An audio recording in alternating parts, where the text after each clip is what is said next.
बिस्मिल्लाहिर्रहमानिर्रहीम। अस्सलाम वालेकुम स्टूडेंट्स, मैं हूं हसान फरीद, आपका फिजिक्स टीचर। स्टूडेंट्स, आपको याद होगा कि प्रीवियस लेक्चर में हम लोगों ने कूलम्स फोर्स को ऑलमोस्ट कंप्लीट कर लिया था, लेकिन उस डिस्कशन में एक छोटी सी चीज रह गई थी जो मैं आज आप लोगों के साथ यहां पर डिस्कस करूंगा। आइए देखते हैं कि वो क्या चीज है। स्टूडेंट्स, ये डायग्राम मैंने आप लोगों के सामने बनाई है, ये देख लीजिए कि आपकी बुक के यहां पर ये डायग्राम बनी हुई है।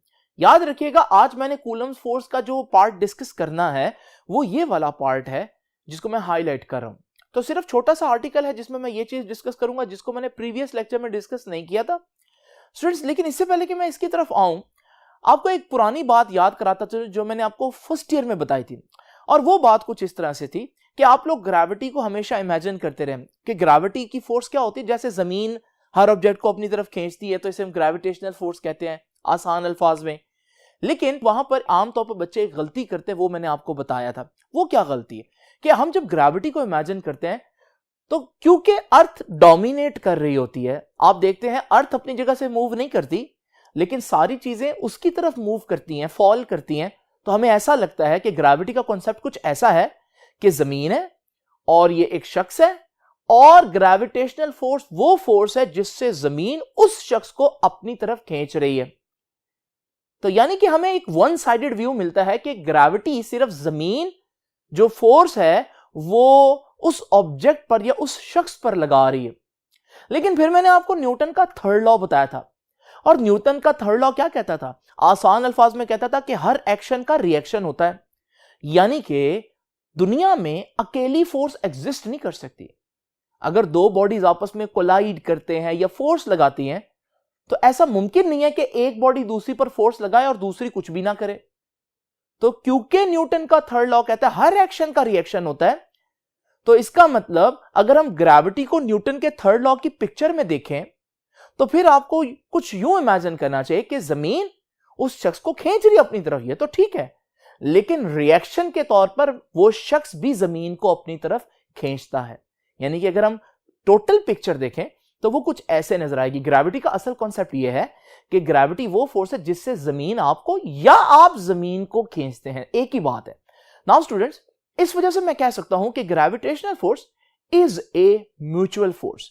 म्यूचुअल का मतलब क्या है? म्यूचुअल का मतलब है कि जब दो ऑब्जेक्ट्स के दरमियान ग्रेविटेशनल फोर्स को आप पढ़ेंगे तो अगर पहला ऑब्जेक्ट ग्रेविटेशनल पुल लगा रहा है दूसरे ऑब्जेक्ट पर, तो दूसरा भी पहले ऑब्जेक्ट पर बिल्कुल उतनी ही ग्रेविटेशनल पुल लगाएगा। ये तो हो गया ग्रेविटी का वो कॉन्सेप्ट जो मैंने आपको फर्स्ट ईयर में दिया था।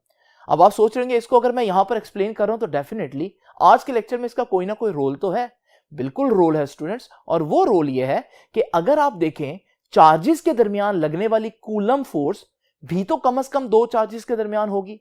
अगर वो दो चार्जेस के दरमियान है, सपोज करें दोनों पॉजिटिव चार्जेस हैं, तो फिर आपको मालूम है पॉजिटिव पॉजिटिव रिपेल करेंगे। तो मुझे क्या कहना चाहिए कि ये जो चार्ज 1 है ये चार्ज 2 को रिपेल करेगा या चार्ज 2 चार्ज 1 को भी रिपेल करेगा? तो अगर हम न्यूटन थर्ड लॉ के लिहाज से देखें तो न्यूटन का थर्ड लॉ कहता है कि फोर्सेस अकेली नहीं आती। तो अगर आपके पास एक फोर्स एग्जिस्ट करती है तो उसका रिएक्शन भी एग्जिस्ट करेगा, पूरा पेयर होगा फोर्स का। तो इसका मतलब फिर सही पिक्चर ये हुई कि जब दो चार्जेस एक दूसरे को रिपेल करते हैं तो उसमें एक चार्ज दूसरे चार्ज को रिपेल कर रहा होता है और दूसरा भी उतनी ही फोर्स से पहले चार्ज को रिपेल कर रहा होता है। तो असल पिक्चर कुछ इस तरह से है। यही पिक्चर मैंने आप लोगों के सामने यहां पर बनाई है। ये चार्ज है Q1, ये चार्ज है Q2। पहली पिक्चर में मैं आपको क्या दिखा रहा हूं कि Q1 Q2 पर एक फोर्स लगा रहा है। सपोज करें ये दोनों पॉजिटिव चार्जेस हैं तो ये इसको रिपेल करेगा और ये फोर्स इधर होगी। याद रखिएगा ये उनके सेंटर को मिलाने वाली लाइन है और इसी लाइन में ही फोर्स होती है हमेशा, along this line, along the line joining the centre of the charges. तो फोर्स हमेशा उसी लाइन में होगी। तो ये देखिए जी, ये वो फोर्स है, ये वो फोर्स है जो बता रही है कि इस चार्ज को ये चार्ज कितना धक्का दे रहा है। यानी कि मैं कह सकता हूं इस फोर्स को मैं अगर कहूं कि दिस इज F21। F21 क्या कह रहा है? इसको जरा समझिए कि इसको कैसे पढ़ना है। F21 फोर्स, यानी कि ये वाली force on charge 2 by charge 1, F21। तो मैं आपको बता दूं यहां पर कि F21 का क्या मतलब होगा जी। F21 का मतलब होगा force on Q2 bye Q1। लेकिन न्यूटन का थर्ड लॉ कहता है कि हमारे पास अगर एक चार्ज दूसरे पर फोर्स लगा रहा है तो दूसरा भी पहले पर फोर्स लगा रहा होगा। तो वो मैंने दूसरी पिक्चर में दिखाई है यहां पर कि अगर इसने इस पर फोर्स लगाया इधर को तो डेफिनेटली ये इस पर भी फोर्स लगाएगा बिल्कुल ऑपोजिट। ये जो हमारे पास रेड फोर्स है इसको अगर मैं नाम दे दूं F1 2 तो ये गलत नहीं होगा। और आप इसको कैसे रीड करेंगे? F12 फोर्स, ये वाली force on charge Q1 by charge Q2। वो फोर्स जो इस पर लग रही है और ये लगा रहा है, ये वो फोर्स है जो इस पर लग रही है और ये लगा रहा है। तो स्टूडेंट्स यहां पर मैं इसका भी नाम लिख देता हूं। F12 क्या है? Force on Q1 by Q2। Now students ये तो हो गया फोर्सेस का तारुफ। अगर मैं इस सारी बात को समराइज करूं, एक लाइन में इस सारी बात का खुलासा करूं, तो वो कुछ यूं होगा कि जो कूलम की फोर्स है, कूलम की जो फोर्स है वो एक म्यूचुअल फोर्स है। म्यूचुअल का मतलब क्या है कि यानी एक चार्ज अगर दूसरे चार्ज पर फोर्स लगा रहा है तो दूसरा चार्ज भी पहले चार्ज पर उतनी ही फोर्स लगा रहा होगा न्यूटन का थर्ड लॉ के अकॉर्डिंगली। तो यहां पर ये लाइन आप लोगों ने याद रखनी है कि कूलम फोर्स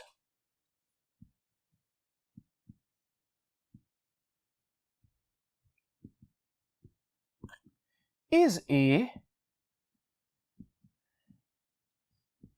म्यूचुअल फोर्स। अच्छा बच्चे समझते हैं शायद ये कोई ऐसा कॉन्सेप्ट है जो सिर्फ कूलम से रिलेटेड है, इस फोर्स से रिलेटेड है। नहीं, मैंने एक्चुअली पहले ग्रेविटी की एग्जांपल दी कि एक्चुअली में ये कॉन्सेप्ट जो है वो न्यूटन के थर्ड लॉ से रिलेट करता है और ये हर फोर्स पे लगेगा, चाहे कोलिजन्स हो, चाहे हमारे पास ये फील्ड फोर्सेस हो जो हम लोग अभी डिस्कस कर रहे हैं। तो स्टूडेंट्स अब जरा तवज्जो कीजिएगा, मैं यहां पर एक बात कहने जा रहा हूं और वो बात है according to Newton's third law.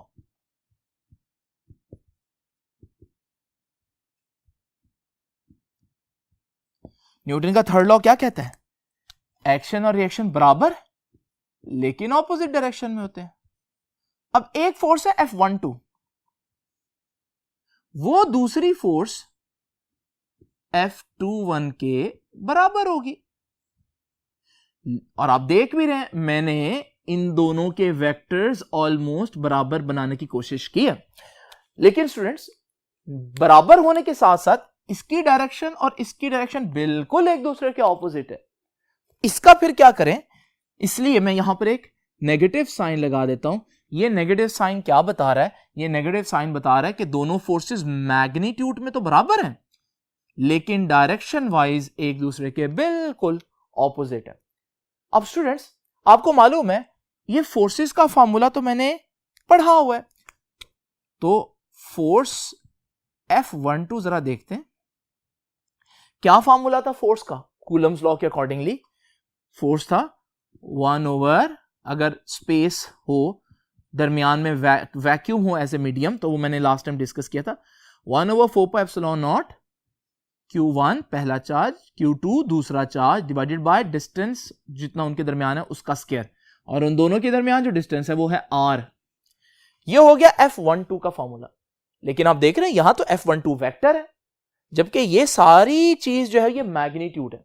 Students याद रखिएगा स्केलर्स के साथ एक ऐसी चीज लग जाए जिसे हम कहते हैं यूनिट वेक्टर, तो फिर वो वेक्टर कहलाता है और वो इस फोर्स की डायरेक्शन को शो करेगा। ये है यूनिट वेक्टर। यूनिट वेक्टर का निशान देख लें, हैट डालते हैं। ये फोर्स F12 की डायरेक्शन को शो कर रहा है। ये ब्लू वाला हिस्सा फोर्स F12 का मैग्नीट्यूड है और मैग्नीट्यूड और डायरेक्शन मिलके क्या बना देते हैं? मैग्नीट्यूड और डायरेक्शन मिलके वेक्टर बन जाता है। तो अब देखें मैं इस फोर्स F12 को वेक्टर कह रहा हूं। सिर्फ क्यों? क्योंकि ये यूनिट वेक्टर आ गया उसकी डायरेक्शन बताने के लिए, और जब किसी चीज की डायरेक्शन एग्जिस्ट करे तो फिर हम उसको वेक्टर कह देते हैं। बिल्कुल इसी तरह से स्टूडेंट्स अगर आप देखें F21 वो वाली फोर्स, ये वाली फोर्स किसके बराबर होगी? वही फॉर्मूला कूलम्स वाला, 1/4πε0 Q1 Q2 ओवर डिस्टेंस उनके दरमियान जितना है उसका स्क्वायर, और उनके दरमियान डिस्टेंस है r, तो ये स्क्वायर आ गया। लेकिन आप देख रहे हैं जो मैंने ब्लू में लिखा है ये सारा का सारा मैग्नीट्यूड है। अगर मुझे वेक्टर चाहिए तो मैग्नीट्यूड के साथ अगर डायरेक्शन आ जाए तो वो वेक्टर बन जाएगा। अब डायरेक्शन इस फोर्स की चाहिए F21 की, तो मैं ये F21 की डायरेक्शन बता देता हूं, ये यूनिट वेक्टर हो गया। अब मैग्नीट्यूड भी है और डायरेक्शन भी है, तो फिर ये भी क्या बन जाएगा, ये वेक्टर बन जाएगा। तो स्टूडेंट्स अब मैं क्या करूंगा, ये जो मैंने ऊपर इक्वेशन लिखी है जिसको मैं इक्वेशन नंबर 1 का नाम दे देता हूं, मैं ये वैल्यूज F12 और F21 की यहां पुट कर देता हूं आप लोगों के सामने। देखते हैं क्या नतीजा आता है। तो हमारे पास F12 की वैल्यू पहले पुट करूंगा, F12 ये है, तो 1/4 pi epsilon naught Q1 Q2 over R square, और साथ ये R hat is equals to, ये तो F12 की वैल्यू पुट कर दी, इक्वल्स का निशान आ गया, आगे है नेगेटिव साइन, और फिर उसके बाद नेगेटिव साइन के आगे क्या है, नेगेटिव साइन के आगे है F21, और F21 ये है, तो ये वाली सारी वैल्यू मैं यहां पुट कर देता हूं कि 1/4 pi epsilon naught Q1 Q2 over R square, और साथ R21 और उसके साथ हैट आ जाएगा ऊपर। स्टूडेंट्स आइए जरा देखते हैं इसको कितना सिंप्लीफाई कर सकते हैं हम। तो अगर आप देख रहे हो कि 1/4 पाई एप्सिलॉन नॉट इधर भी है और इधर भी है, तो ये तो कैंसिल हो जाएगा। Q1 Q2 से R स्क्वायर से कैंसिल हो जाएगा। अगर आप देखें हमारे पास बाकी क्या रह गया, इधर ये चीज रह गई और इधर ये चीज रह गई, इसके अलावा सारी चीजें कैंसिल हो गई। तो मैं इसको लिख देता हूं R12 इज इक्वल टू, इधर क्या रह गया R21, और साथ ये नेगेटिव साइन भी बच गया। तो स्टूडेंट्स ये हमारे पास क्या कह रही है इक्वेशन, ये इक्वेशन कह रही है कि हमारे पास ये दोनों यूनिट वेक्टर्स भी एक दूसरे के बराबर होंगे, लेकिन नेगेटिव साइन बता रहा है कि इनकी डायरेक्शन ऑपोजिट होगी। इसका मतलब R12 किसकी डायरेक्शन बताता था, फोर्स F12 की, तो ये है फोर्स F12, तो R12 इसी की डायरेक्शन बता रहा है, ये है R12, और R21 किसकी डायरेक्शन बता रहा है, R21 जो है वो F21 की डायरेक्शन बता रहा है, ये है F21, तो R21 मैं इसके साथ बना देता हूं। और अगर आप गौर से देखें, जैसे ये इक्वेशन कह रही है कि दोनों बराबर हैं लेकिन ऑपोजिट डायरेक्शन में, आपको पिक्चर के ऊपर नजर भी आ रहा है दोनों यूनिट वेक्टर ऑपोजिट डायरेक्शन में है। ये है स्टूडेंट वो डायग्राम जो आपकी बुक ने यहां पर इसको इस तरह से एक्सप्लेन किया। अगर आप देखें आपको इस पर सारी वही बातें नजर आ रही होंगी। स्टूडेंट्स अब जाकर हमारा कूलम्स लॉ जो है यहां पर कंप्लीट होता है, तो ये चीज आप एंड पर बेशक एक्सप्लेन कर लीजिएगा, और इससे पहला जो पार्ट है वो सारा का सारा आप उसमें तरतीब से, जैसे मैंने हेडिंग्स डाली थी वैसे ही आप लोग इसको देखिएगा। कूलम्स लॉ तो यहां कंप्लीट होता है, लेकिन अभी इससे रिलेटेड बहुत से आर्टिकल्स हैं जो हमें मजीद सीखने हैं, जिनमें हमारा नेक्स्ट आर्टिकल होगा इलेक्ट्रिक फील्ड के बारे में। ये बहुत वाइटल और बहुत इंपॉर्टेंट कॉन्सेप्ट है इलेक्ट्रोस्टैटिक्स को समझने के लिए, और ये थ्रू आउट आगे भी चैप्टर्स में यूज होता रहेगा। इस वजह से इसको भी आप लोगों ने बिल्कुल उसी तरह से खसूसी तवज्जो देनी है जिस तरह से आपने इस आर्टिकल को दी। अब आपसे इंशाल्लाह मुलाकात होगी नेक्स्ट आर्टिकल में, तब तक के लिए अल्लाह हाफिज।